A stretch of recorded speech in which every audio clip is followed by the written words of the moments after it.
code. Compton Community College District. Is it? Yes. Oh, okay, I'm sorry. Compton Community College District Board of Trustees meeting. I call this meeting to order on December the 10th, 2024 at 5:07 p.m. Roll call, please. Trustee Lopez. Trustee Little, Dr. Little, Present. trustee Dopplemore, Present. trustee Ramos. Board President Calhoun, Present.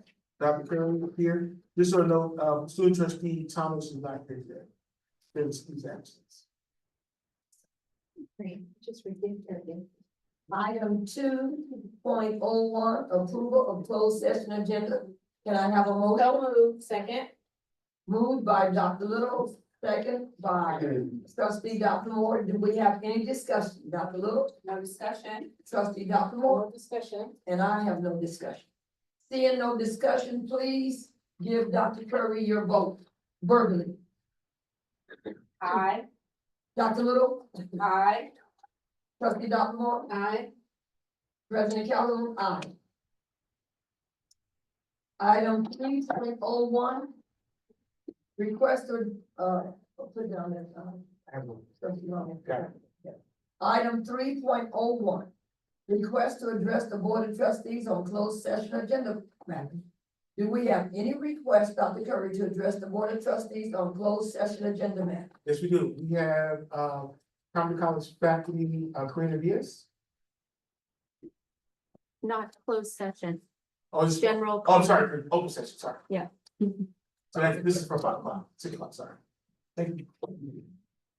Okay. So we do not have anybody who wants to speak on any of such matter. Okay. Item 3.02. Compton Community College District Board of Trustees future agenda items request. Dr. Little, do you have any time? Not at this time, no. Trustee Dr. Moore? Not at this time. Trustee Ramos? No. Okay. President Calhoun? Yes. I always forget how to pronounce his name. I would like to know how successful has Shirley Chirla, I see, Sure. yeah, has been on our campus with our students. And that's it. I had something else, but I'm gonna be in. I will adjourn the closed session at 5:08 p.m. Good evening. Apologize for coming back from closed session late. So we are going to get started. 6:17. All right, so may I please have roll call? Student trustee comments as an excused absence. Dr. Little? Present. Trustee Lopez? Present. Trustee Dopplemore? Present. Trustee Ramos? President. President Calhoun? President. Dr. Curry? Here. 5.02 pledge of allegiance.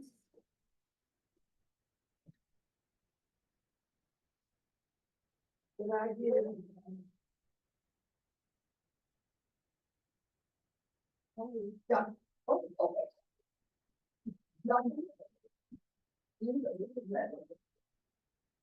Everyone, please face the flag, right hand over your heart. Ready to begin. I pledge allegiance to the flag of the United States of America and to the republic for which it stands, one nation, under God, indivisible, with liberty and justice for all.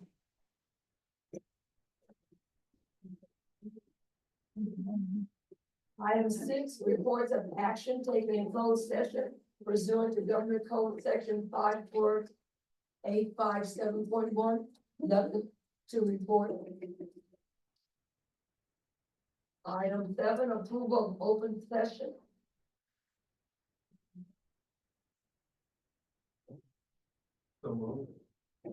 Second. Moved by trustee Ramos, second by Dr. Little. Is there any discussion? Correction. Oh, Dr. No, no questions. Is there any discussion, Dr. Little? No discussion. Trustee Lopez? No discussion. Trustee Dr. No discussion. Trustee Ramos? No discussion on my part.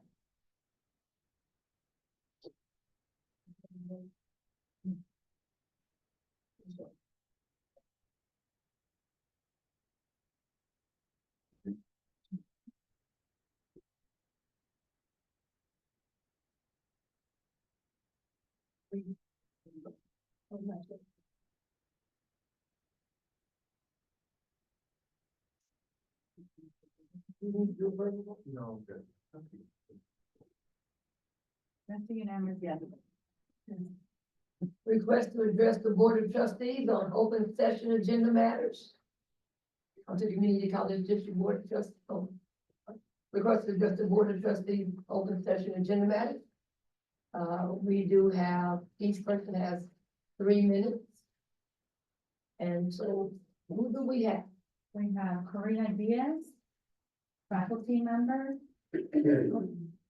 on a non-agenda item.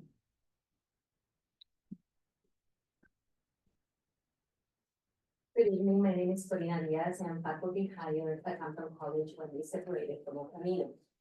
I work hard to update everything that was neglected in the department. When the pandemic hit, I was one of the faculty giving workshops, helping faculty transition to distance teaching, making myself available for faculty at any time. I serve on the curriculum committee. I helped write the ICER, serve as the chair of the during the first summer of the pandemic to get courses approved for distance ed. I serve as the faculty lead of the military articulation platform for veterans to get credit for prior learning, articulating over 100 courses, putting the college in a great position to expand on credit for prior learning. I wrote the first draft of SOPs as well. Served as the chair of the faculty development committee without any release time for a full term. Provided workshops for faculty on SLO assessment and basics of artificial intelligence. I did workshops on AI for students as well. Completed curriculum and launched 8 non-credit courses for the Rising Scholars Program for incarcerated persons. Expanded the sociology program by adding 4 new courses. I often serve on 4 to 7 committees. This semester alone, I serve on 7 committees and 1 task group. I mentor students and 2 of them presented research at the California Sociological Association, representing Compton College. Student Claudia stated, "The professors at Compton College have inspired me. Professor Diaz is a first-generation college student like me. Most first-generation students don't really have a support system or guidance and don't always know what steps to take to achieve our goals. It is really helpful to have a mentor who has similar background and has been through this situation and fully understands the challenge." Student Paul stated, "This work wouldn't have been possible without the support of Professor Diaz. Over the past few months, we have dedicated countless hours and meeting on Zoom, even on Sundays, evenings, up until 10 p.m. Thank you, Professor Diaz, for your guidance and mentorship. I am only one story on this campus. And every day I see my coworkers working very hard, more than what the contract tells us to do. And we are invested in them. Dr. Curry, board members, and all of those involved in the decision of signing our contract, please do so. I truly believe that the college does, and you, Dr. Curry, have done a very good job securing funds for our students, resources, and I'm actually very proud to work on this campus that cares so much about them.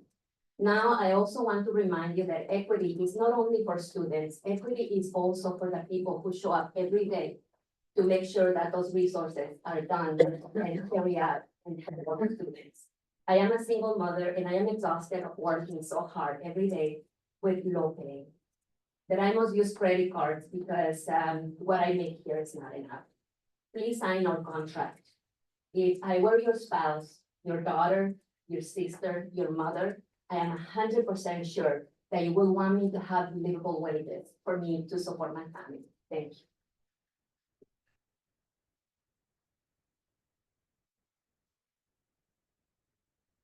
There are nothing invited to speak.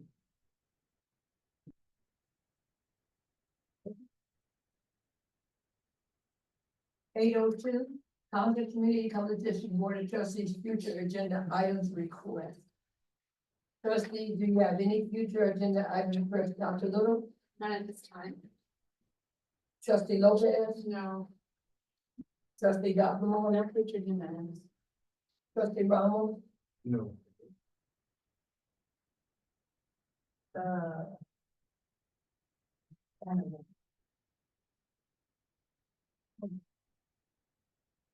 Okay,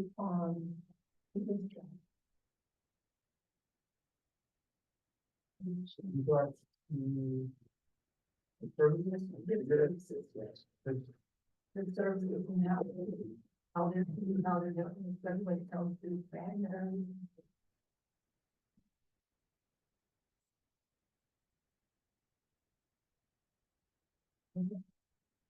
Item 9, Board of Trustee meeting minutes. Minutes of November 19, 2024, Board of Trustees. So we have a motion. Oh. No, by Dr. Little? Yes. Second by Trustee Ramos. Do we have any discussion, Dr. Little? No discussion. Trustee Lopez? No discussion. Trustee Dr. No discussion. Trustee Ramos? No discussion. President Kelly? No discussion. Seeing no discussion, please place your online vote.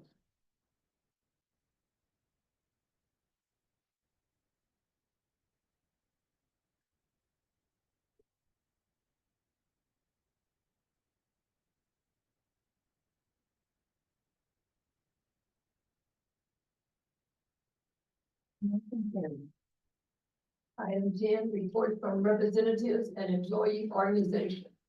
10.01, Associated Student Government Report. Scott.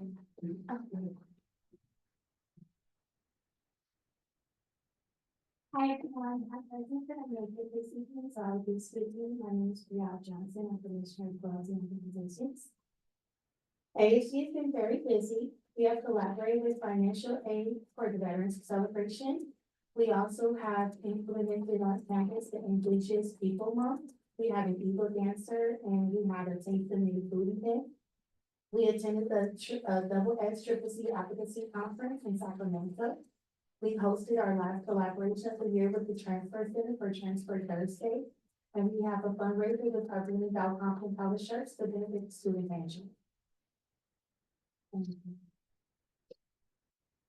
Thank you.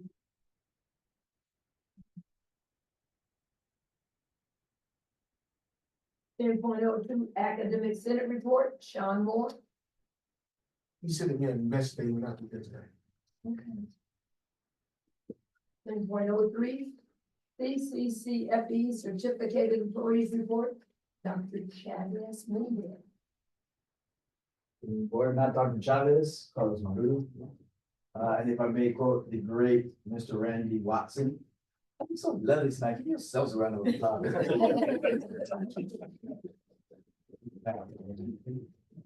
So, I thought I had out for you all, for making the round. What you will have in front of you is the composition of tenured or tenure track faculty of Compton and the other LA district, other LA County districts.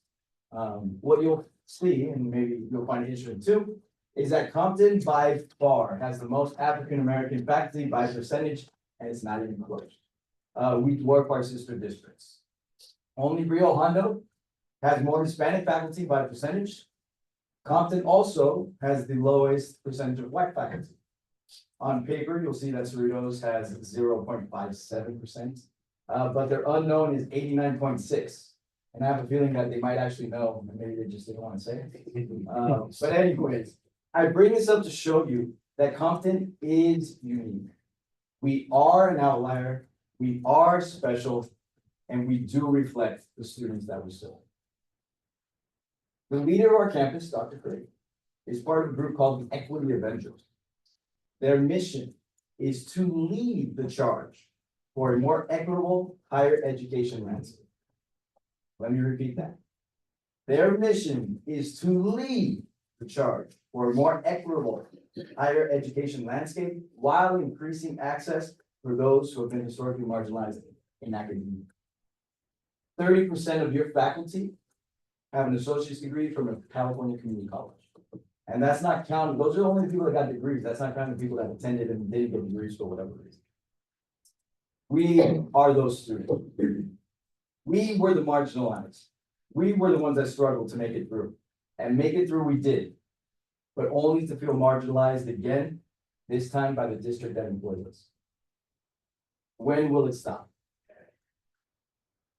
The district has signaled they will provide the Federation with its best and final offer this Thursday with regards to the compensation article. In the same breath, the district also prompted the Federation to prepare for a possible impasse. We hope it will not come to that, as we expect a fair and equitable proposal, since we have no doubt that the board has directed the district to do so. Today, let me get it back. Today, faculty gathered outside of the multipurpose room during the employee holiday party to have some solidarity snacks and to make some greeting cards for y'all. We hope that you can like that. On behalf of the Federation and myself, I'd like to wish each and every one of you, you and yours, a very happy and safe holiday season, and that may you keep up with all of your New Year resolutions. There's plenty for everybody here. You guys can share them with everyone. But these are all for y'all. That's all I got for you. Thank you.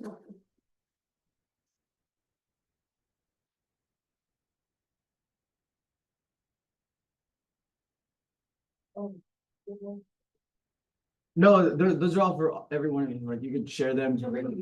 Yeah, they're yours. Okay, start.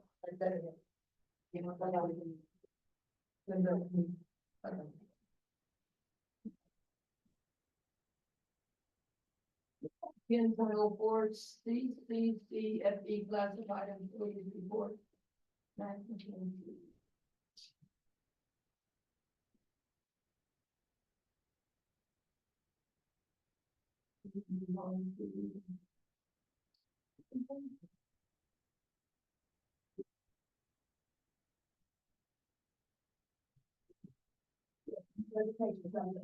Tonight we have our yearly presentation on the Veteran Resource Center, an overview of that. We have Keith Cobb, who's Director of Financial Aid Scholarship for the presentation. Good evening, Dr. Kirk, and esteemed members of the Compton Board. My name is Steve Cobb, as you know, I'm the Director of Financial Aid and Veteran Resources. I'm here to give an annual report on the VRC.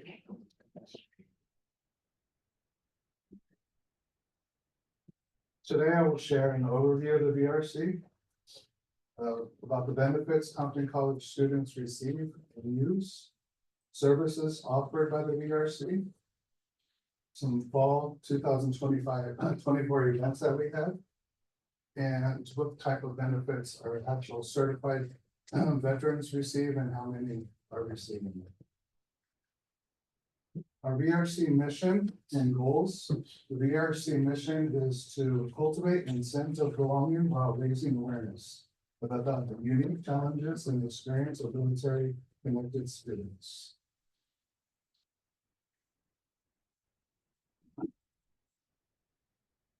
Our VRC is more than military. Our military students here are very diverse. They're transfer students, they're first generation college students, they're part of LGBTQ community and members and more. The VRC is here to address the needs, including academic support and career development and personal well-being. The VRC provides guidance and support by educating the students on how to use their benefits and what type of benefits they're available, academic support, career development support, and community building opportunities. The two types of benefits are tuition paying and non-tuition paying. Tuition paying is a veteran who is in chapter 33, and they can attend Compton Community College tuition free, with additional funding to cover their rent and utilities. Some tuition paying benefits is like chapter 35. Where their dependents and spouses can come and they get a stipend. They don't get their fees paid, but they can get a stipend for extended coverage.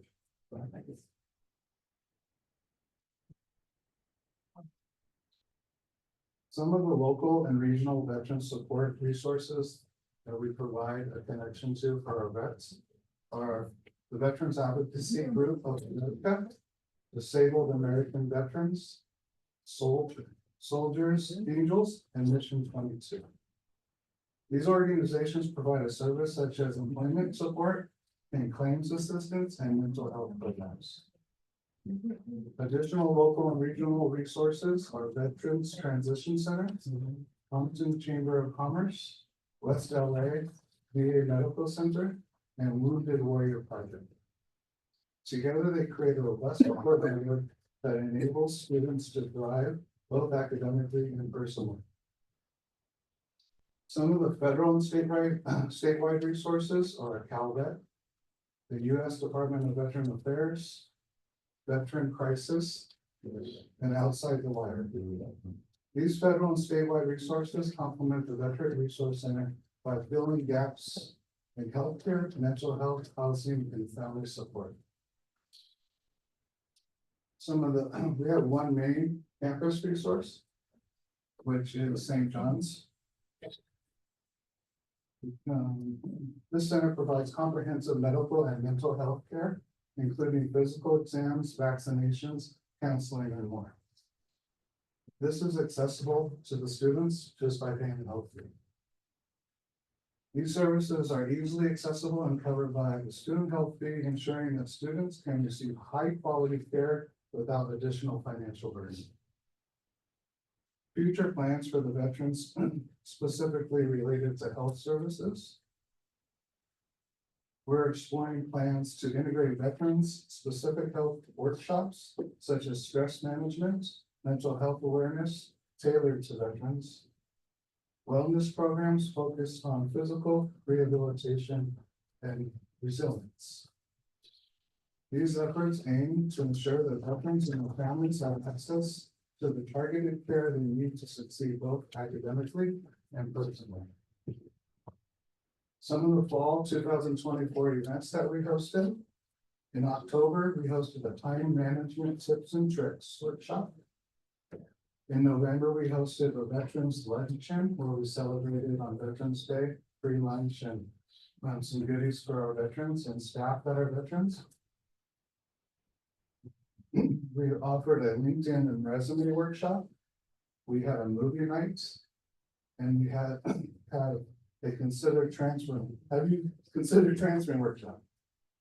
And today, this week, today we hosted a final tips and finished the semester strong workshop. And throughout the week, we offer refreshments and a place to just relax and de-stress since they're taking their finals. There's a new program. Well, it's not a new program. It's a program that we're looking into. As you guys know, our federal work study budget has been cut. We no longer have LEAP to help students work on campus, but the veterans offer a work study program. So we're looking into partner up with the VA to see if we can get some of our vets a paid job on campus. So that's in the works right now as I speak. Some of our, so our veterans here, we had, when I created this report, right there, thank you. We had 6 veterans using chapter 35, 10 veterans using chapter 31, 8 veterans using chapter 33. But as of today, we have 8 veterans using chapter 35, still 10 using 31, and 9 using chapter 33. So we're increasing.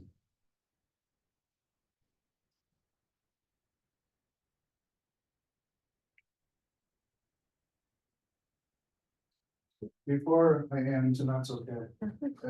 As Professor, your last name? Yes. Yes, she's been in our area a lot because some of our adjunct counselors and veterans are trying to articulate some of the work that they've done or some of the service that they've done instead of actual credits for higher learning. So I have a couple adjunct counselors who've been dedicating a lot of time to that. Thanks to Professor Diaz by leading the charge.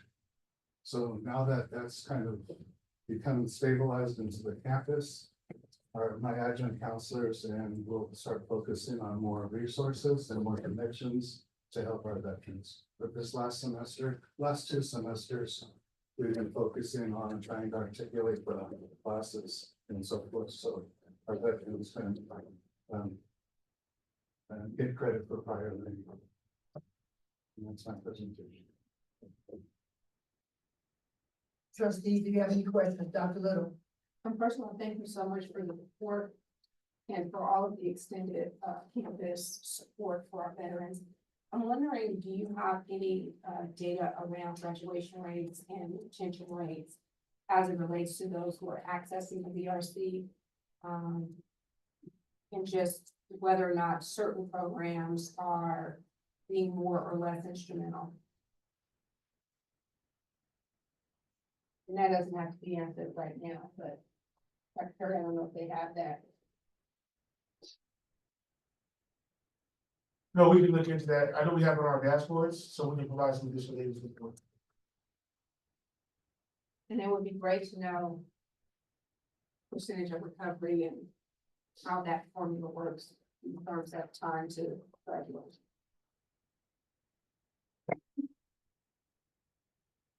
Thank you. Trustee Lopez, I don't know how you think of it. trustee Dr. Moore, Yes, thank you, Mr. Cox, for the presentation. In regards to the services, that's, provided, the guidance and support services, in addition to that, is there, I think a lot of services that are being provided, and some, the veterans are, our student veterans are in like a subpopulation group. But in terms of like mental health and suicide challenges in housing, is that information also being provided to the veterans that use the VRC? Yeah, through St. John's. Or utilizing St. John for that? But And- they need a resource, like, for example, if a student was in a crisis at the moment, Mhm. there is a team on campus that can come and help that student. But the information Okay. it's provided by St. John. Okay, thank you. And also, I noticed that that in terms, I think there, you listed like Parson as well, but we have the some additional LA County resources as well. So we have the LA County Veteran Resource Center that's close in Parson as well. So I'm just kind of bringing this up because I know that there's a lot of services that are out there that are provided and offered to our veterans, but just making some of the ones that are a little bit more closer and accessible. So maybe expand, look into some of those additional ones that kind of expand the list of services in the program, covering the map. For the,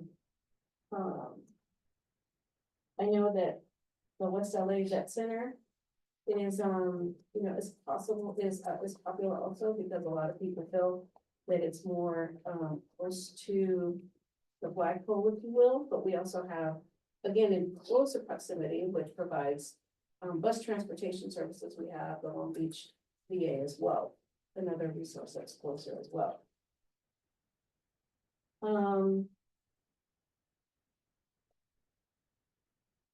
And also too, is there a list of additional scholarships and fundings that come up annually that students can also, that student veterans can also access and apply for?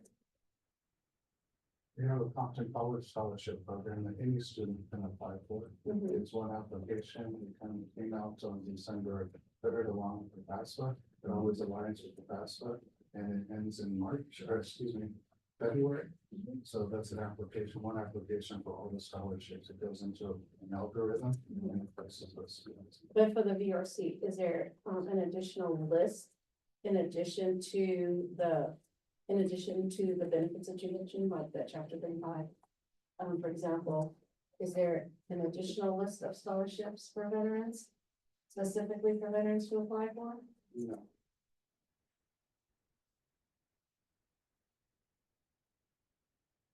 Is it something that we can provide, Secretary? Yeah, we can follow back up on that, and also follow back up on the data which we went through, and then Dr. Little requested as well. I think we should have a list of scholarships that are available for veterans, then also the resources that are available at the different organizations outside of the district that support veterans. So we provide more information to the board on that. But also making sure it's available to students. Not only providing information to the board regards to the scholarships and the resources that are available outside of the district, but making sure that students receive the information as well. Because there's additional, organizations that have scholarships, additional funding opportunity for veterans that are available right now for this particular season, and our student veterans can be applying for those. And that's all I have, thank you. Other than that, great, but, in the future, in addition to Dr. Curry, what I would like to see is the list of services and programs that we offer to kind of see what the impact is. And I know that we do that type of, annual update for our complete student population. But if the veteran student population can be listed as a call out in that report, I think that would be good as well. But just making sure that some of these programs that we offer, making sure that the students are utilized. The student veterans. So are you saying from our institutional set goals that we have, which is that like race and gender, are you asking for some of our data that we have in regards to success and retention, include what it looks like for veterans as well? Well, it can be added in. That's the standardized report, right? So in our conference 2024, with our data, but also conference 2035, we talk about student population. When we talk about completion, right? So I'm just saying, are you looking for that to be a part of the standardized how we standardize data, presenting data? Not only including it disaggregated by race and also by gender, but also by special programs such as veterans. Because if you look at the funding formula and the work that's happened nationally, I think some of those data points might be interesting for the board of trustees. Because tonight on the board agenda, for one of the action items, the board is accepting the institutional set goals that went through 2024. And so is that the type of data you're looking at for the veteran student population? And we can talk about it when we get to that item, but I think that will give you a sense of some data points in regards to veteran students. Yes. So we're looking at institutional set goals, and we talk about, just success, right? You wanna know based off Mike's question, you might wanna know how many veteran students have completed. What's the number of units veteran students, what's the number of units veteran students have completed? So we already have our set goals, right? So when we start talking about standardizing data and reports, from my perspective, the data we have from our institutional set goals, we should be able to distribute that by all populations and all groups. So when people have a presentation for the board, we look at the same set of data that's in our institutional set goals, which is being used for our institutional, what's the floor, right? Is the floor shared? The HCCJC. The institutional set standards. The institutional set standards for ACCJC, we have to set that, right? So when we present our data should be based on institutional set goals and also the floor as relates to accreditation. And in tonight's agenda, that document of what we're measuring is what I think we should be looking at for all groups when we have these types of presentations. So it's steady. Okay, so that way it's not a separate color. Yeah. Okay. That's great, okay, I agree with that. That's important. And that's all I have. Trustee Ramos. I just wanted to say thank you for the presentation. It seems going detailed and before I really enjoyed reading the information.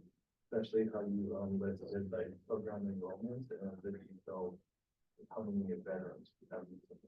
Thank you.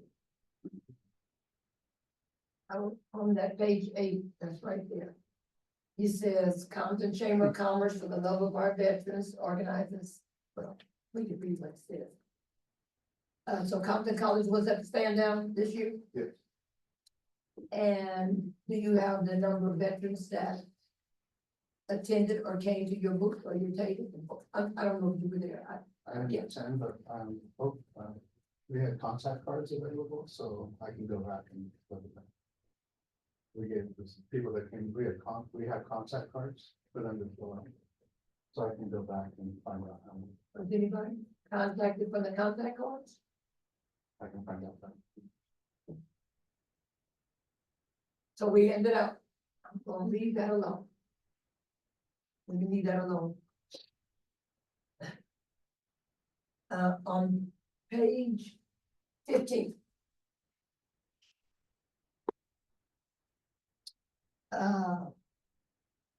Which, VA did you say you working with?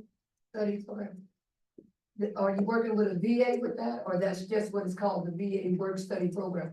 Is it just West LA, or is it Long Beach, or which VA? Also, overall, it's a VA work study program, we missed out in the program, we're doing the labor, so I don't know if it's a designated.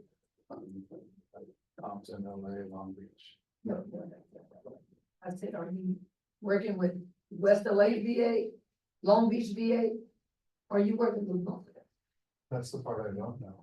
I know we're applying for a VA work study program with the outside. I don't know if it, what cities, my staff was taking care of it. I can find it within student. What city? You said Long Beach or LA? West LA VA, which is, I don't know which one, but I know it's a VA work study program. so you. I'm gonna leave that alone. Thank you for your report. I don't wanna go any further. Thank you for the presentation. I would hopefully, whenever you do it again, and if your staff should give you that information prior to you giving your presentation, because these are questions that we're asking, and now we have to get the answers after you come back to us. Or you have to give it to Dr. Curry, who will email it to us and let us know. Moving right along. Thank you for your presentation. Consider agenda. Item 12, consider agenda. I have a motion to approve the consent agenda. There is second.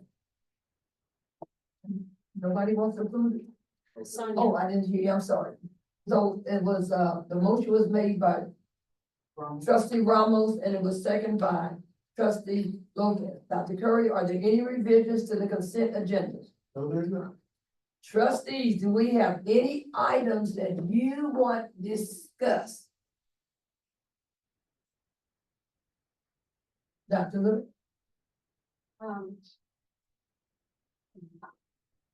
1214, 1214, and 1206, and 1213. Okay, 1206, 1213, 1214, Yes, sorry. right, those three? Yes. Okay, Trustee Lopez, No. Trustee Dopplemore, No. Trustee Ramos. No. So I have a question, because we can approve the consent agenda, but I can ask her if she wants to discuss it before we approve it. Is that correct? I just want to follow the rules. So Dr. Little, prior to us approving the consent agenda, would you like to ask your question about each one, and then we can just approve them all together? Sure. We can start with 1206. Yes, Dr. Perry, I just had a couple of questions on the curricular changes. I see the new course, that I just wanted to verify the history 116 corresponds with CSU transfer. Dr. Murray? That is correct. Okay, how many other courses, I mean, is this just, do we not have several courses, or was just a proposed course to add to the list of courses or options for students? It's a proposed course. There's an accompanying course that will be coming through in spring, History 115, which is for the time frame before this class. And it's replacing a course that is all of that can be in one course, so that we don't get up into other parts of the history up to 1850 and 1850.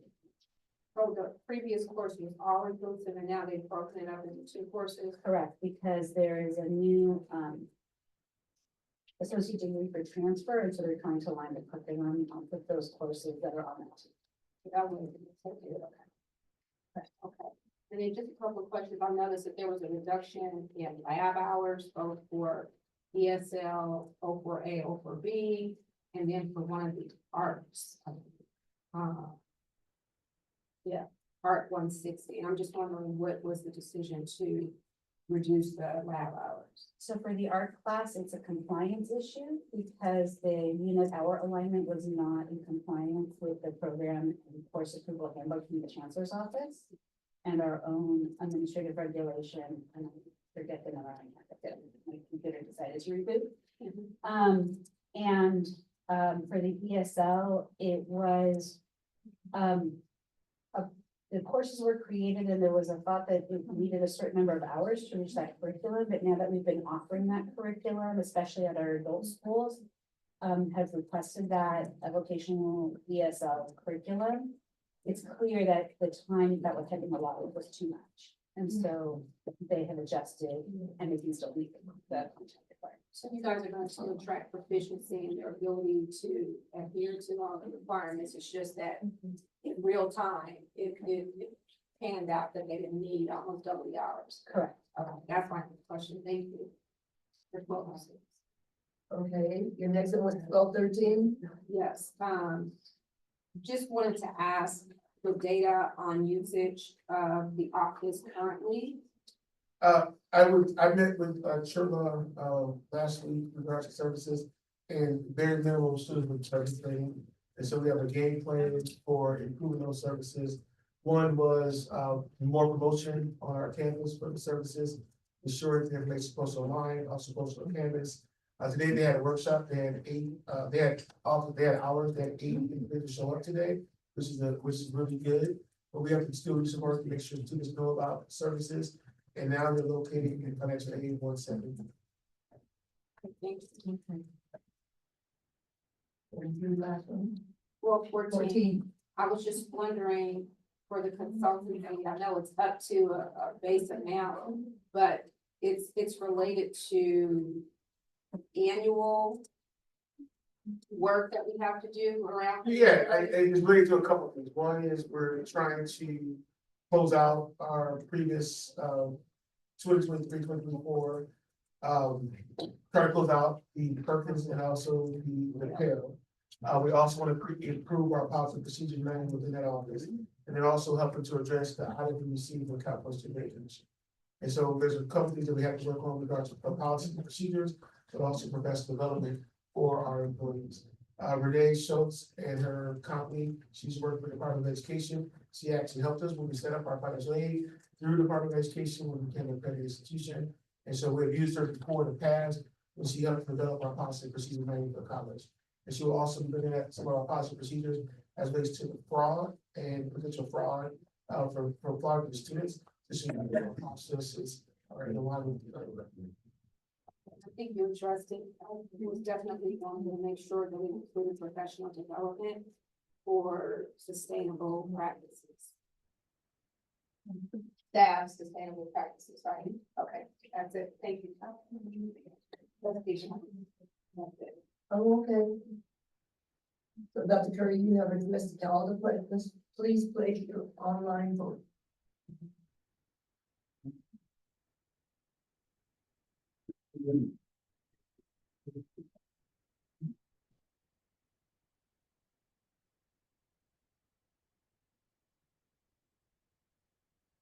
That's a unanimous yes vote. We are now at item 13, which is action items. Dr. Kennedy, take it over. Um,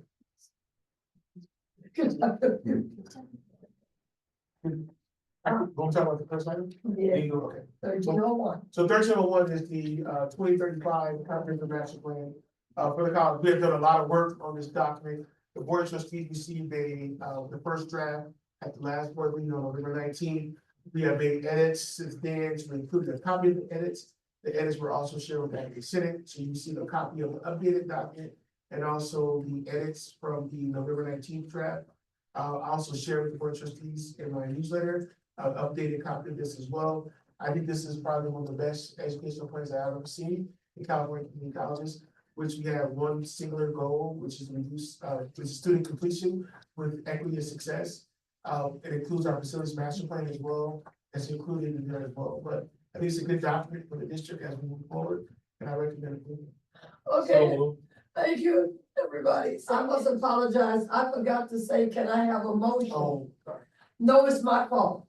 I was supposed to say, can I have a motion when I did 1301? Can I get a motion and a second and discussion? So moving second. Ramos did it. I know. Do it again, and I second. Okay. So there was no, Dr. Curry explained everything, so I'm going to 1302, and we're gonna do it right. We have to vote. Oh, I'm sorry. Did anybody have any questions about 1301? I'm so sorry. No questions for Dr. Lewis. No questions. No questions. Please place your online. Can I one second? I wanna recognize you for, Okay, I wanna recognize Amari Williams, the dean of the School of Effectiveness. He's been working on this project for the last year. And this is really labor intensive, and I do wanna make sure he recognizes him for the hard work on this stuff. It wasn't, easy. It's a lot of work. Thank you, Amari. thank you. All right. Ready? I'm gonna do it right, thank you, I'm sorry. So are we voting or? Yes. Keep it down. There you go.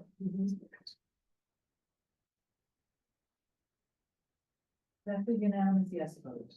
Okay, 1302, institutional set goals through 2023 through 2024 measures. Can I have a motion? Second. Motion by Ramos, second by Dr. Little. Do we have any discussion? Dr. Little, No discussion. trustee Lopez, No discussion. trustee Dr. No discussion. Trustee Ramos. No discussion. Of course you can, Dr. Curtis. So I think it's important to recognize that this is a part of our previous strategic plan. And it shows the goals and where we're at by 2023, 2024. At the next board meeting, we'll have this data shared with the board, segregated by race and also gender. But we'll also be setting over the next 6 to 9 months, our goals for 2035. And we're gonna be projecting out for the next 10 years, these types of goals. And going back into trustee Doppler's question regards to veterans, I think if we're looking at data, we want to try to align our data and the data requests with our institutional set goals. And that's how, that will be the data that we present for some of these subgroups. Even for like the EOPS presentation, we can ask these types of questions, but that aligns into what we're working on with 2035. I have a follow-up. So as you're indicating this, clearly we're gonna keep it annually, and then the projections for 2035. What will be the formula to anticipate? How we set our goals? The growth. Mark can talk a little bit about, it's a process. We'll be looking at our current data and also looking at incremental growth as well. And so we'll have our core planning group working with Amari and also our consultant to help do the 2035 plan to look at our data, also look at national and state trends. But we're looking at goals that we can actually achieve. One of the major goals for me, just as economic college, is looking at transfer level use and that, ensuring that we have more students that pre transfer level use and that. And that goal is going to be very important to look at as we look at that for that goal for the institution. Because at the end of the day, you're not passing transfer level use and that as relates to a AA degree. you're not gonna receive one unless you pass that, right? If you look at our numbers, the number of students who are passing, trying to look, give us a math, the first time students, we have a serious concern. Very scary. So that was my question. So for example, full-time students were about 15% off. The distance ed course about 8%, and then obviously the completion level is like 34% of even what we are projecting, which is below 50%. So will we also have like a corresponding either programmatic, initiative, curricular strategy that will say, okay, here's what we are looking for, and here's what the plan is to do about that? So, what's based in the plan is that every fall, we have to have a summit in regards to how we move forward as a campus. And that's gonna be looking at some of our strategies as well, we're going to do for each of the years based off the data. So every year, we have to have this meeting of all the constituencies. We talk about 2035 and also the data, but also figure out what we're gonna do that year. And we're gonna have to look at some of our strategies as well. And that includes all stakeholder groups, Yeah. faculty, It has to. that's fine, okay, That's outlined in the plan. okay, thank you. But what's important for me when we look at this data and how we do this, is that everything has to be aligned. And we can't talk from different data points. We have to talk from the institutional set goals and also the floor as relates to accreditation, that we're speaking from the same data. And what I recommend to the board as we move forward for 2035, as we plan out our data through 2035, we start looking at disaggregated by race and gender, but then also to put ownership on some of our programs as well, to start looking at their data of how they're gonna make to incremental changes to be able to grow. Because it's important that as an institution, we say, let's use distance education as an example, that our distance education number is 67%. What are we doing in EOPS and CARE to support students in distance education? What are we doing for our former incarcerated students who are taking distance education courses? The onus is not just on the institution as a whole, the onus is also on the departments as well. We can have these conversations. When we look at the distance education data and their number, our goal was 67%, but one thing to keep in mind is COVID. We had a large jump of students who are taking distance education. When we look at our first data in 2017-18, we're talking about 6,000 students. Now we have over doubled that number. Right? And I think that's something to look at. We look at that distance education number because we weren't expecting this type of increase, but now COVID has changed the way we work.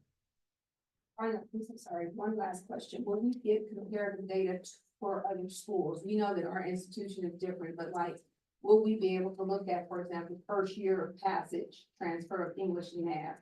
If we're at 14%, what are our surrounding other community colleges? Where are they? I think that could be something that we move forward with and look at. One of these that we're working on, I'm glad you said that, first of all. One of these that we're working on is to meet with our consultant, who's gonna be helping us with our plan as relates to how we implement 2035 and also the data.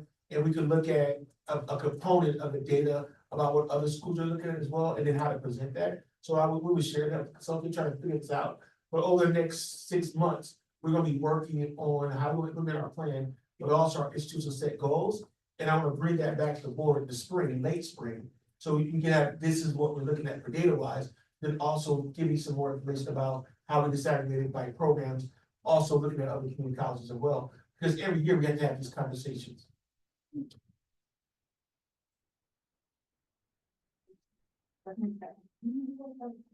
Anybody else?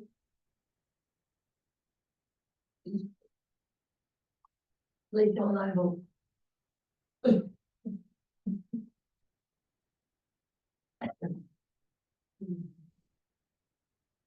It is a great night. No, it's a great night. No one excellent. Yes. 1303. Administrative Services Compton Community College District Resolution Number 12-10-2024B. Budget transfers augmentation for fiscal year 2024-2025. Can I have second? Second. Okay. Dr. Okay, motion by Ramos, second by Dr. Little. Do we have any discussion? Dr. Little, No discussion. Trustee Lopez, No discussion. Trustee Dr. No discussion. Trustee Ramos. No discussion, please place your online vote.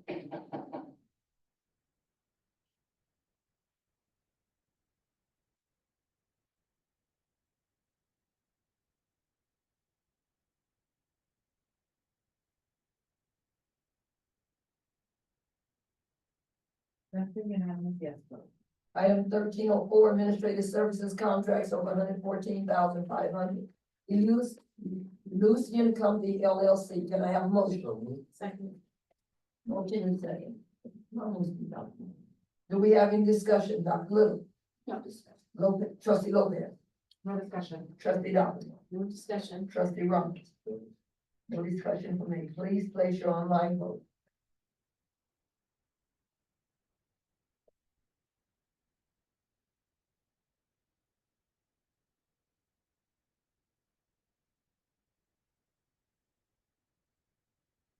That's a unanimous yes vote.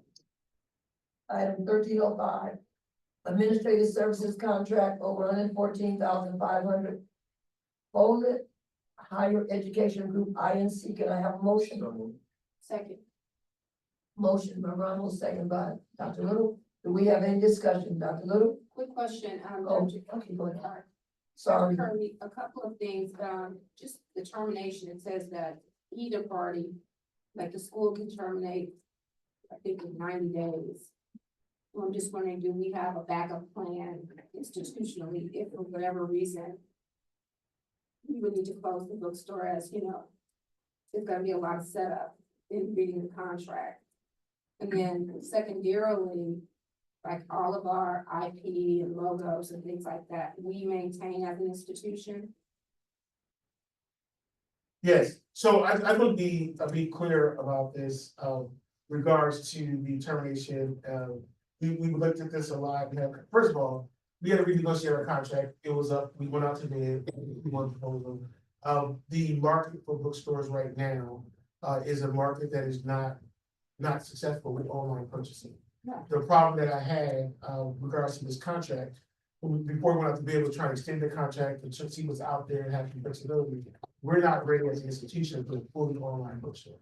And so over the next 6 months, we'll be having our auxiliary services committee start talking about the bookstore operations and also strategically figure out how and when can we go fully online with bookstore services. That's the only way we'll be able to make a profit. And so right now, my concern was that we had to keep a bookstore on campus for the needs of our students.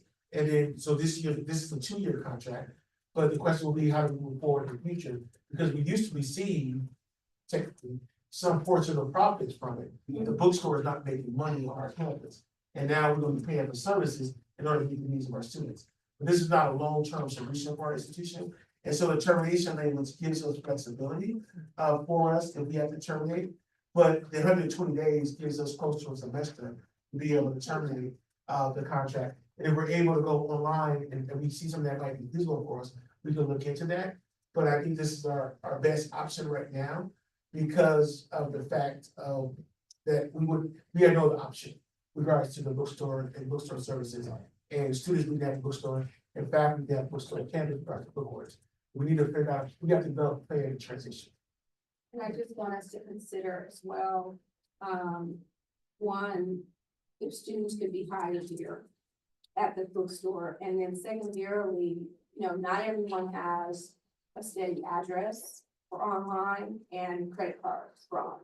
Not everyone has access to purchase everything online, and so I think it would be good during this interim 2-year period or however long we keep it to try to assess what are the services that are absolutely most needed, and maybe there could be some sort of hybrid in the future. That's all, thank you. Yeah, no, and we'll share that information with the committee as we work on this. We're gonna be talking about it with the auxiliary service committee, as I mentioned, but we will be looking at it. If you have any other, any board member, any other recommendation or any thoughts of that, please let us know. But you see a lot of colleges moving towards the online, which is not very good. So. Any, okay, please place No, your- no, I would Oh, like I to thought ask- you did say. No, I was waiting for Sonia. No, Oh, no, I'm she sorry. didn't know yet. In addition, this is just to, in addition to Dr. Little's, comment, as you that you were answering her question and comment. I would, if it has not been already thought about, like moving forward. And this is like in anticipation when we have, you know, like the student housing is offering, seeing if we can have like an Amazon store. Cause I know that some of the facilities where students receive, you know, some of those, orders, you know, they have like the locker type setup. That would be a recommendation to consider. It's a recommendation, but also too, as we look at building a conference center, that could be a location for an Amazon store, for people out of there. Right, I think right now, we have the flexibility to think outside the norm of what a traditional college and how we provide services. And so I think that could work as well, what that could like, but we need to think this through and have to work on it. That'd be one of my notes that we share. That's all I have to say. Okay. Please put your online vote.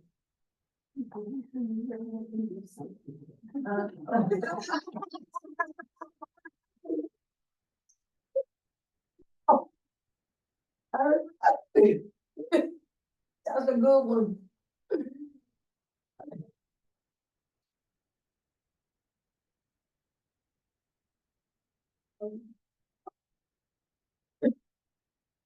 Did you get it? Yeah, you left. That's a unanimous yes vote. Item 1306, administrative services contracts over 114,500, Compton Community College District Resolution number 12-10-2024C, weatherproofing technologies, Inc. So, Second. Moved by Ramos, second by Dr. Little. Do we have any discussion? Dr. Little? No discussion. Trustee Lopez? No discussion. Trustee Dr. Moore? No discussion. Trustee Ramos? No. None for me. Please place your online vote. You got it.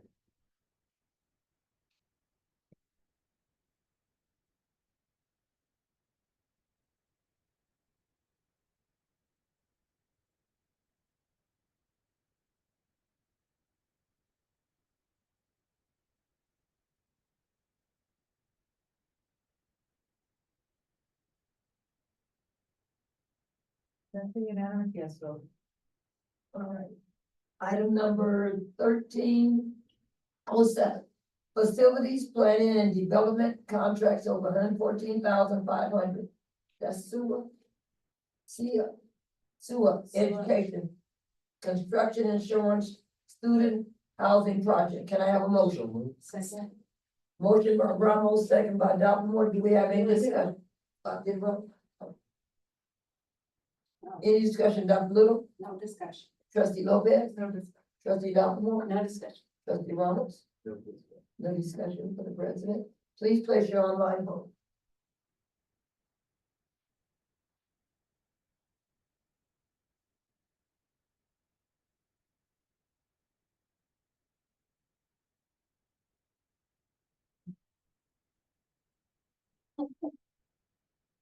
That's a unanimous yes vote. We are at item 14, discussion/action. Dr. Curry will discuss the items and we request action if needed. 1401. well, 1401 has the proposed meeting dates for next year for the Board of Trustees. I included this in the last board meeting packet, this one as well. We get a date for what it might look like for Monday, Tuesday, Wednesdays, or Thursdays. And at your organizational meeting next Tuesday, you would have to decide on what days. We also include the holidays, and this is the item that the board has requested. We want to make sure that you have this information prior to the organizational meeting. This is just discussion. We're not voting on this tonight. We're No. voting on next week, Tuesday. yeah. All right. Just so y'all get a sense of what it might look like, the post schedule. You want to go to next week? Yes, please. Item 14.02, this is the updated board presentation report schedule for the 25 year. We made some modifications based off the last meeting and also meet with managers regards to what presentation we brought forward to the board. So we cleaned up a little bit more. We're trying to reduce some of the presentations. We're trying to keep it to 2 presentations, but in some months, like for example, April, the board had their budget workshop. And in the budget workshop, includes the goals for 25 and 26. It was actually just 2 presentations anymore. So, but this is what we've been working on, and we've been updating this one. 1403. 1403, this is more so provide input to us. So we're starting to work on our legislative priorities, as the board of trustees know. We have meetings with elected officials in January and up in February. January is the elected officials, and in February is the federal elected officials. And so what we're doing now is listening to feedback. We actually implement a survey this year that goes to employees regards to potential legislation, or things that are impacting them that are legislative or budget wise. And then we're asking the board of trustees, if you have anything as well, you'll be able to put things into the survey. And we want, at the next board meeting, we'll be bringing forth a draft of legislative priorities for the board to review and proposal as well. So this is- Dr. Little? You had a comment, Dr. Little? Mhm. Okay, come on. Okay, and I apologize, it's actually related to the one right before this one. Oh, it's okay. Dr. Curry, the presentations, thank you very much, but like tonight, it was really good and we can digest it in not too long. First clarification, presentation and reports. Are reports just something that we're gonna hear discussion about, or is it a full-on report presentation? No, the reports, they're included in the information section of the agenda. Right, but we're, You don't get a presentation, there's just included agenda for you to read at your leisure. okay, so a couple of the months, we have 3, and the month prior, we have 1, like March and April. Is there a way to kind of adjust that? And then June, we have 3, but in October, we only have 1. In September, we have 3. So just a recommendation or request, if we can break them up a little bit. Okay, we can look at that Only if it's, Well, Well, like in September specifically, 2 of those are on the budget. Right. So that'll be, like, they have to be for Yeah, those so- times, but I'm saying like if there are additional ones that don't have to be. Is there any way to move a third one down? But if not, that's what I'm saying, not every time we can, but I'm just. Yeah, we can look at that as well, but yeah, we can look at that to reduce the number. But I think, some of them are tied to the time. For example, in November, we have the legislative report cards for the board members, which is a yearly item. We don't go over it, but that's your report card, so you have it. Campus police, they provide updates throughout the year. That's another time they provide an update to your campus police going. And as a part of one of your previous goals, is to get a nursing update. And these reports are about a page to a page and a half. No, the reports, all of it is fine, but like September, just for digesting it, like if both of the presentations, can the guided pathways be moved to October? Or does it have to be in September? That's all I'm saying. Trustee Ramos? going back to the September one, every year that I've been here in a public hearing, no one speaks. That's just the chair, like, hitting the gavel, we open the public hearing and that's it. So it's really realistically 2 presentations. Okay. I just feel that we have very robust and good conversation and clarity when we're not feeling overwhelmed with 3 or 4 presentations, because we know that there's other talking throughout the meeting. So it's just only if possible, when possible, not required. Thank you. Okay. And are we still on the, I'm sorry, are we still on the one with the survey or the second one? We're on 1403, right? 1403? Yeah. Oh, I'm sorry, did you? No.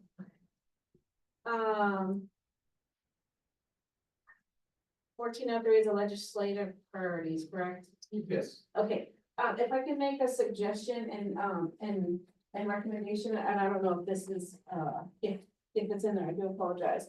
But I would like for there to be some additional, a request for additional funding for adult learners and our students that are seeking certificate programs as well. That's a growing student population. It ties directly into, the governor's career, educational plan. So I think there really needs to be some additional funding for the adult learner population, because we all know that financing is a large barrier. No, and I don't disagree, with your comment, I just think strategically, what does that look like? I will be in Sacramento this Thursday, having some meetings in regards to, with a couple legislators and staffers, regards to the next legislative process. But I would say that, I don't disagree with you, first of all, but I think strategically, the way to go with this is looking at the amount we're funding per full-time equivalent student and asking for an increase in funding for per full-time equivalent student and not for a specific population of students. I think you have to be very strategic in regards to the funding is asking for additional funding for all the students that we serve. And saying with additional funds that we receive based off the increase in the rates, we can be able to do more for the adult population. And not requesting a single funding for the adult population, but requesting an increase in funding for our FTS rates. And then saying that with additional funding, we can be able to work and do additional work with students from marginalized population. That's how. And then just to clarify, you're saying increase the FTE rate for community colleges. Per student, so increasing the rate that we get per student based off the funding formula. And saying that when we get more, like for example, that we get from new enrollment students. Right now, the state has potential with the $2.8 billion that was included in legislative avenues before. That could be committed to K-14 and could be one time ongoing. But to really look at the funding rate, but also knowing that some community colleges, based off of the funding for it, that some revenue could be available because some of those costs might not meet their funding for it. So the question would be is how do we invest those dollars? And from my point of view, is the state can reinvest the dollars by increasing how much colleges are getting per FTS of the funding rate, and then colleges can be able to use those dollars for work with the student population. And for our campus, if it looks like an adult based off our 2035, we can say we can make additional commitments in with work with the adult population, not singling out additional funds for adults, but singling out additional funding for FTS, where then we can be able to utilize those dollars as we see fit. Thank you.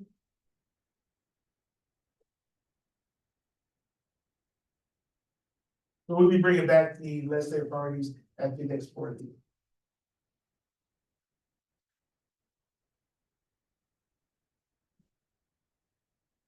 $1404 is the Oliver W. Connor Estate. We're doing a lot of work in this area right now, regards to state. And next month, our trustee for the state will be at the board of trustees meeting to have a conversation with the board during open session. But just want to give an update, since the board submitted a resolution in 2020 just about monitoring the state. And we know the history of the state in regards to Oliver W. Connor. One of these we will be doing an assessment, a financial assessment of how much the state is valued at as of this year. And we'll be able to provide that to the board of trustees at the next board meeting. But we're also looking at the properties. So there's two properties that we have that are both located on Williams Boulevard. And so we're really looking at what can be developed for those properties.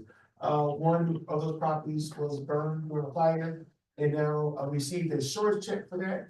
But we do see that there's a development opportunity for the district. And then also there's another property that was zoned for one certain space, but it actually was used for housing, and we will have to demolish that property. But we're working with our trustee, and once that property is transferred over, is bringing forth a recommendation to the board to develop those properties and get proposals from potential developers regards to what that might look like for the district and how much revenue could it generate. Because from my understanding, from conversations with board of trustees, we're not looking at selling properties, we're looking at keeping our existing properties rails, but then also if there's possibility for development of the properties, bringing forth a recommendation for that, but not looking at selling the properties. And so I just want to make sure that I'm on the same page and providing an update to the board. And from the direction that I felt like received is to make sure that we don't sell and look at development of the properties. And so we want to come back to the board over the next couple of months in regards to the two properties that are being transferred over to the district, how those properties can be developed. Am I on the same, I'm not sure, you're about table direction? Dr. Little, Yes. trustee Lopez, trustee Dawson, trustee Robbins. And so we'll be coming back with our consultant at the next board meeting to talk about our trustee for the estate. Talk about this and also potential next steps, but also we will have to hire someone to help us figure out how to do all these things in regards to development And, but we have a clear path. The only thing I want to just give the board as a thought, just so you know this, is that it's a lot more difficult for us to develop the properties because we're still a school entity. So we have to figure out how to work within the state code as a school entity instead of a city, but we can work through it. We have got some guidance from our attorney of how to work through that. But I just want the board to know that's gonna be a little bit a learning experience for us as we develop properties, just understanding the code because we are a K-12 public entity. And so a K-14 public. So we just gotta work through that to understand it. But we work with our legal counsel, give some really good advice.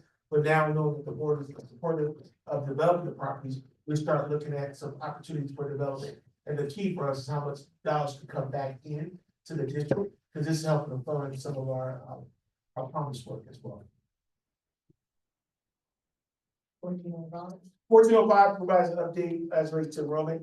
Enrollment is strong for the winter. It's also in the spring. We anticipate enrollment in the spring will taper off at some point. It was looking very well. We had a postcard that went out to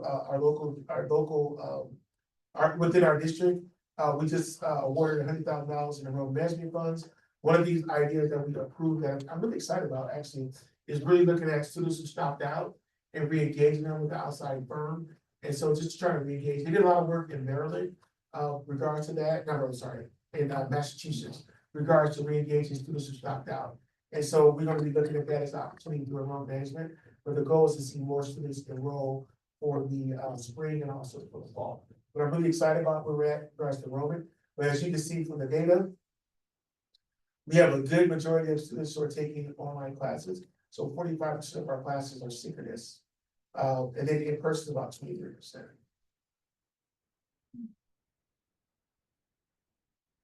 And that concludes the FTS unless you have any questions. Anybody have any questions? No question. No question? I have a Sorry. question on the, is there a way, and I'm just thinking this, in terms of like the, students that, chose to go or come to community college, this particular, fall, because they didn't have like their financial aid in place. Is there a way, maybe like do an exit interview or survey or something to track those students? Like, let's just say if they are here for like a year and then now they're at a 4-year because they already have their award letter, right? And then I'm just saying to identify an explanation in the numbers, right? So if we see, and I'm just anticipating, right? So if we see a dip or a drastic change in the numbers, is there a way to kind of identify? Are you talking about the number of students who are applying for financial aid or who are on campus on financial aid? Our students that are students that are here on financial aid, because they did not receive their financial aid, or go to a 4-year, they opted to come to the community college. And anyone we have to find out who those students are. And then we have to figure out how would that look like, and also is that labor intensive, trying to get that in, I just don't know. How many of our students who are enrolled this semester Yeah. enrolled because of the financial aid issue, I don't know. Okay. But we can take that back to admission records in our financial aid department and find out if they have any information on data in regards to that. And what that might look like, I don't know. But we can look into it, I just don't know how to follow back up. Yeah. And then also too, what would be the ultimate goal for that data? Because if we're going back to look at how many of those students who came to our campus, who did not go to a 4-year, what are we gonna use that data for? I'm just saying to do a call out. Because now, what I'm thinking is like when we have like those previous discussions where students with the transfer level English and math, they have a certain number of time, and then like that somehow excuse the numbers. That's really what I'm thinking about. Yeah, I just don't know how we pull the data. So for example, when I think about your question, and I also think about institutional set goals, my number one objective, and I got some data from it, is I wanna know why students are withdrawing from transfer level English and math during this past fall semester, and what happened to them. I wanna focus on that population and try to get those individuals back into classes for the spring to make sure we don't lose them, right? So I think our priority, if you look at our institutional set goals and also our Compton 2035 plan, how do we focus on that student population? The ones that you're referring to, which I don't think is a bad idea, is what would that data be used for? Regards to students who were accepted to a 4-year and they came back because of their financial aid issues, at least on FAFSA, what would that data be used for, and how does it connect to Compton 2035? And I don't know, and I wanna work through it, but I think I need to talk to our financial aid department and also Mr. Records, but also looking with our guided pathways committee, because they have set their North Stars, right? Which is a part of the 2014 data, 2024 data. But I really look at what does that mean for the institution? Right, and I think it's important as a board, but also as a CEO as well, is that we have to be focused on our data and our data requests based off of what's in 2035. And if you look at our data request from my perspective, it goes back to the institutional set goals and also the floor regard to where we don't want to go below as relates to accreditation and focus in on that data, because that's the data towards completion, right? The students who come from a 4-year college and come back, they're not gonna stay at our institution, and we probably won't get credit for them once they complete. We have to focus on those students who started on campus and who actually complete, based on data request. But I'm still looking into your request, to see what that might look like, and how could that be helpful for the institution. Okay, if it's beneficial, I would be interested, to see that like as a call out during one of the presentations. Thank you. Trustee Rollins? I had a question, just going back to what you were talking about, but what word did you use, stopped out or dropped out? With regards to the students who, in Chapel, English and Math, who received the, You were talking about Massachusetts. yes, oh yeah, so in Massachusetts, Oh, no. okay, so in Massachusetts, they looked at students who started at the institution, did not come back, right? And so one of the things that we wanna look at, we have students who started prior to COVID, and then maybe even after COVID, so the staff is looking at what population to work with, but those students don't have ID, right? How do we re-engage those individuals who come back to our campus? How can we tell them about the new services that we provide? And re-engage those individuals? And some of the individuals, we paid their fees anyway, when they were students, right? So how do we re-engage them to come back? And what did it look like? So in Massachusetts, I can see the data and the verification that I saw, they did a statewide work in this space. Of really looking at students that stopped out and being really aggressive with outside firms to try to get those students back. They did phishing, they did calling, they did emails, but they were aggressive with that. It was very successful. But we have a number of students who stopped out. And how do we re-engage those individuals back to our campus? Okay, thank you. Okay, item 15 is grant items, there's none. Item 16, board policies and administrative legislation. Dr. Curry will discuss this item. Does any trustee have any questions about any of those items on the board policies that they need Dr. Curry to go over? From item 1601 all the way down to 1609. Does any board member have any questions about any board policy? Dr. Little? Questions? Trustee Lopez? No. Trustee Dr. Moore? Trustee Ramos? None for me? That's from 16. Okay, we are now at item 17. Informational items. Yeah, I have a couple of things that I want to share with the board regards to this item, and I'll be very quick. Yes. Item 17.05, I wanted to let you know that this will be the last meeting regards to the action plan and the updates as we be moving to 2035, and that will be an update on there, and we'll be figuring out how we're gonna present that to the board over the next couple of months. Item 17.06 is an update on the foundation. Their next meeting is on January 23rd, 2025, at 5:30 in Student Services 113. Also, too, I wanted to share with the board, item number 1724, which is the task force and reports. Just to give you a couple updates that I think is important. One of the things that we've been looking at is automatic degree awarding, and we did receive a recommendation regards to automatic degree awarding for certificates of achievement. Is that right, Chair? Of accomplishment, and also non-credit, and looking at doing auto awarding for that beginning in the fall of 2025. And so we'll be working through that, which I think is a good thing for our institution. And then the other one is AI, artificial intelligence.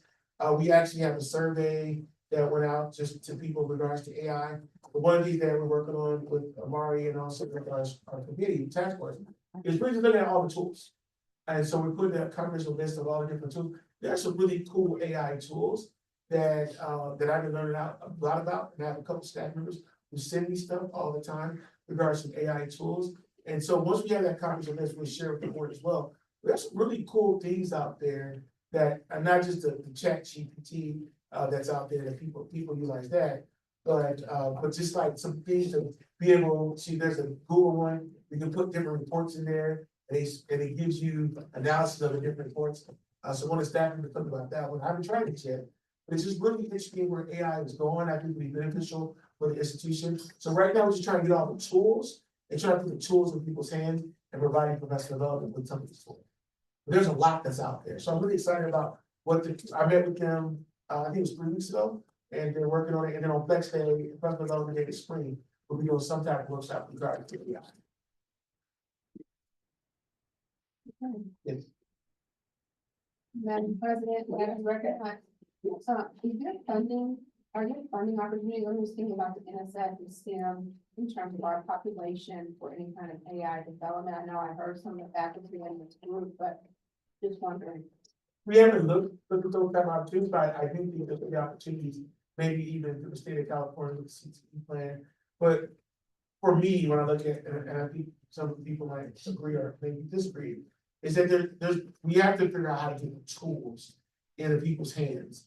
And then figure out what professional development or programs that we need support for to help people utilize these different tools. So we're trying to be very strategic on this.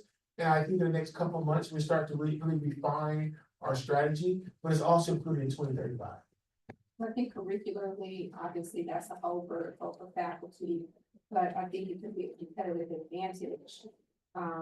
To think about how our students, especially from a vocational perspective and writing perspective, but even thinking about the first year math and English transfer, just wondering if there's a way to do a pilot to see how, especially around writing, AI can maybe be a pivotal strategy to help students pass. Just a thought. Okay.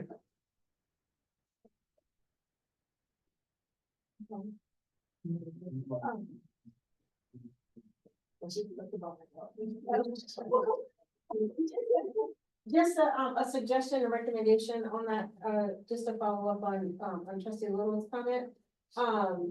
Dr. Hurt, is it possible that we could, as you said, like the tools and what's already out there?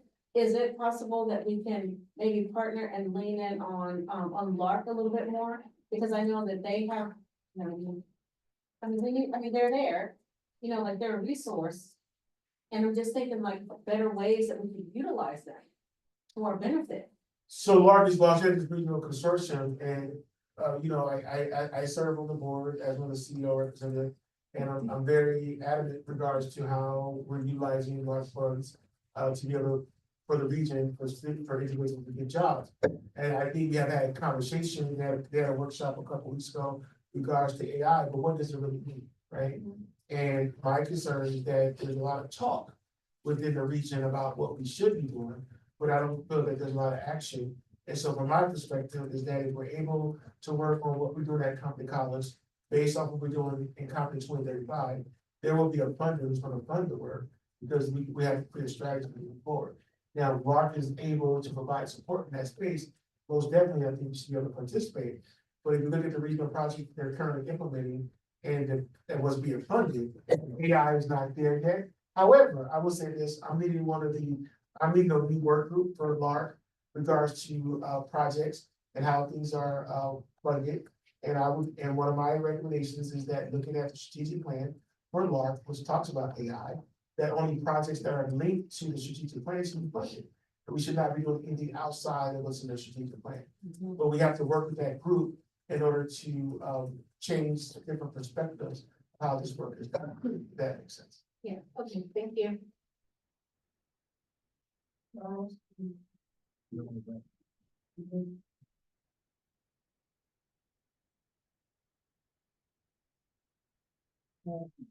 18, thank you. Future agenda item 1801. Compton Community College District Board of Trustees, future agenda items request. 1802 is Compton Community.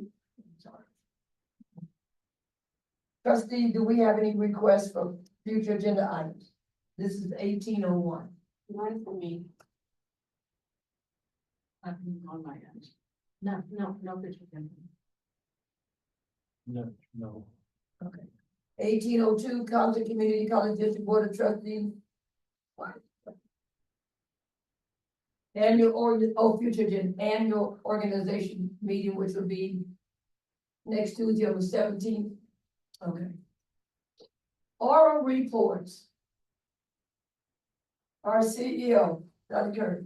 I just want to say thank you to the staff that was involved in the planning of the Compton College holiday party.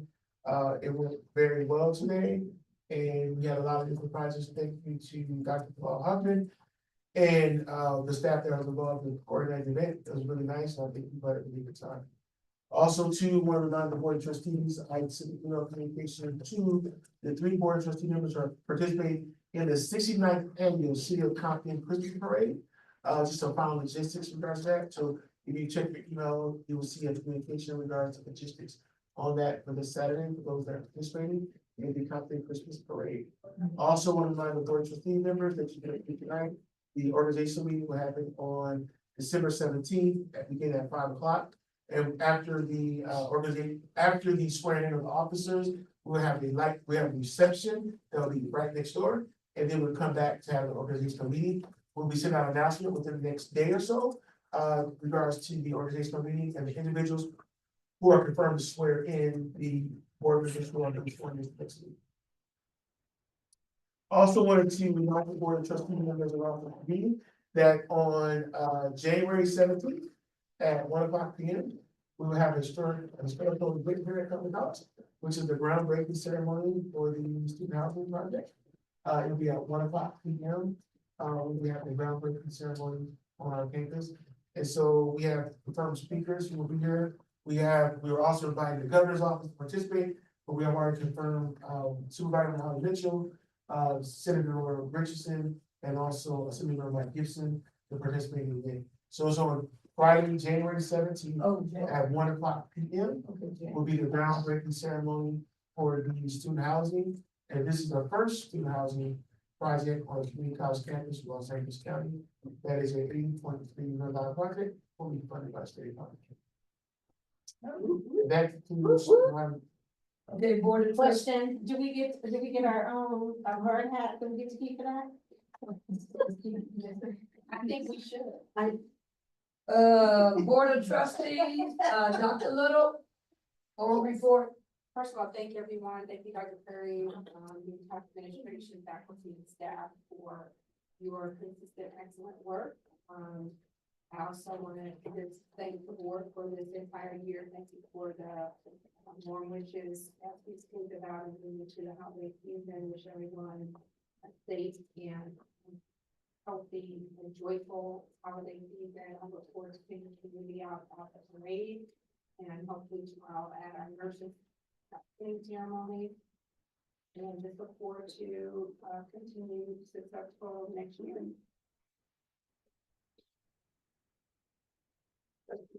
Nothing to report. Trustee Dawson. Yes, again, I would like to continue on like what Dr. Trustee Little said. Wish everyone a happy and safe, Merry Christmas, holiday season with your families. I would also like to say that, again, financial aid season has started, and just be mindful and remind students that in addition to, the FAFSA and CADA, that students can also research grants and scholarships, if there's other funding opportunities out there as well. And since we had a presentation for our VRC, I would just like also just to say that just keep in mind for our student veteran population that female and women veterans are the largest growing population of veterans. So the face of veterans are also changing. We have more women that have served, not just in combat as well, but continuing to serve in support roles. So the face of veterans are changing, and women veterans suffer homelessness or are more susceptible to homelessness than male veterans. So during this time, just please keep, our veterans population, our students in top of mind as well. And we do have high rates of mental health, homelessness as well. So during this time of season, just not just for our veterans, but all of our students at this time. So that's all I have for my report. Thank you. Trustee Ramos. No report this happy holiday. All right, I'm on the triple CT board as board member, not an officer. And I attended a meeting on November the 21st. They talked about the state budget. They said California, I'll send you the report. Okay. The state budget update, they talked about California tax revenues are running ahead of the economy. And driven by the stock market. And I forgot the name of the 4 companies providing the revenue growth, and they're unsure if this revenue is sustainable. Revenue is unlikely to flow fast enough to catch up to the high spending growth. They talked about Prop 98 guaranteed in 2025 to 2026 is 1.3% above the enacted budget level. School attendance anticipated to increase temporarily, then decline. Average daily attendance in the K-12 is declining. Active litigation. There's many colleges are named in this litigation, which is part-time faculty wants payment for work done outside the classroom. 23 districts plus board of governors are currently being sued. There's an unknown cost if we lose. This is triple CT board. Okay. The league is meeting with legislators because if we lose, that will impact the dollars we get. No member of the legislature is going to want to carry a bill if there is active litigation. AB 1705 problems, CEO draft resolutions, pre-calculus pathway. I'm not reading all this. Just know that I did attend a triple CT board meeting. And report it back. And I have reported back. And this is the last thing I want to say. I am a student here at Compton College. I'm taking math 150 and public speaking. So I'm passing my math 150, y'all. Yay, kudos to me. And I want to say this. Sometimes you wonder why the students withdraw or sometimes it's because of the professor.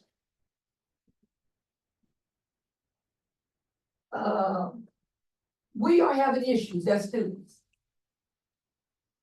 And they don't want to name the professor. I'm not going to name the professor.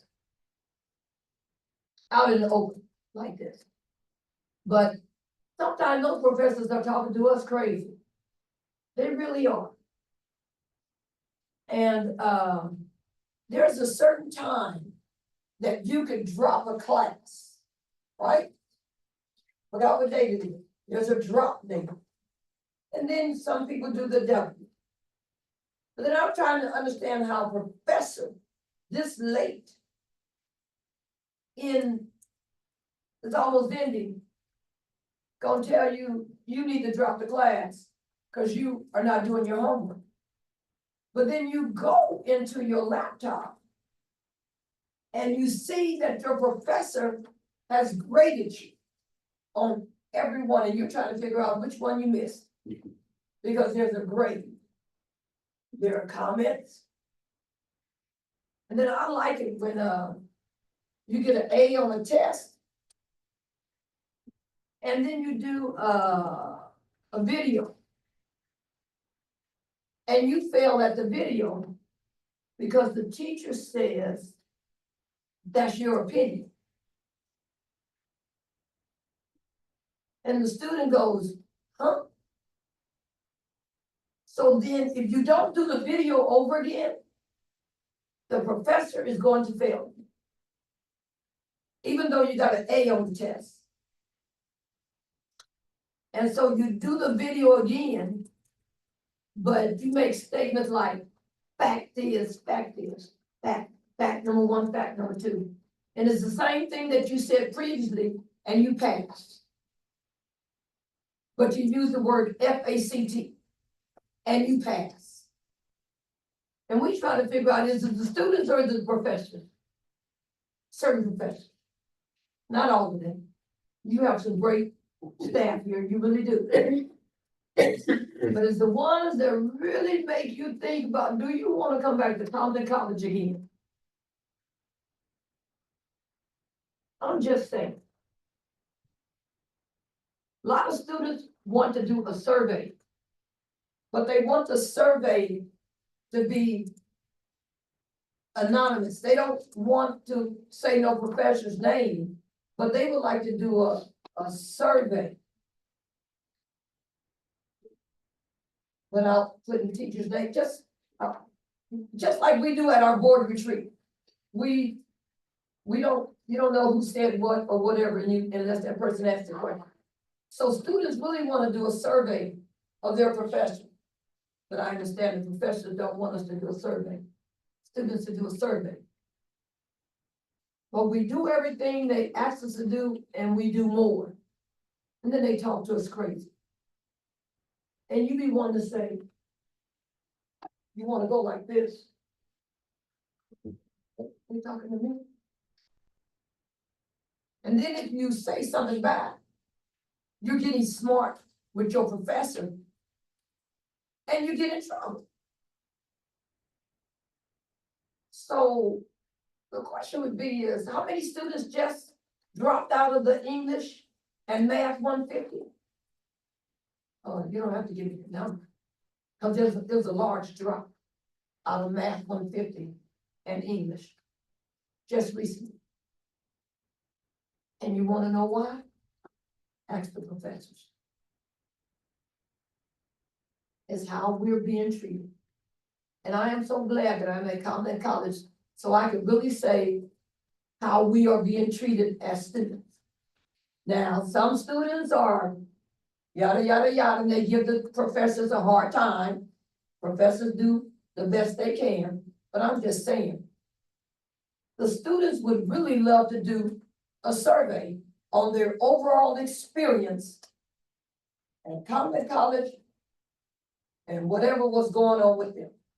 They love that they get the $20 for the market. They love that they get a free laptop, Wi-Fi, hotspot, headset. They love that the food bank comes over there once a month. They love all that. But sometimes they just say, wow. Those are my thoughts that I'm digging to. Our next regular scheduled board meeting is December the 17th, 2024. The open session begins at 5 p.m. Have a good one. Thank you, everybody. Adjourned at 7:57. Almost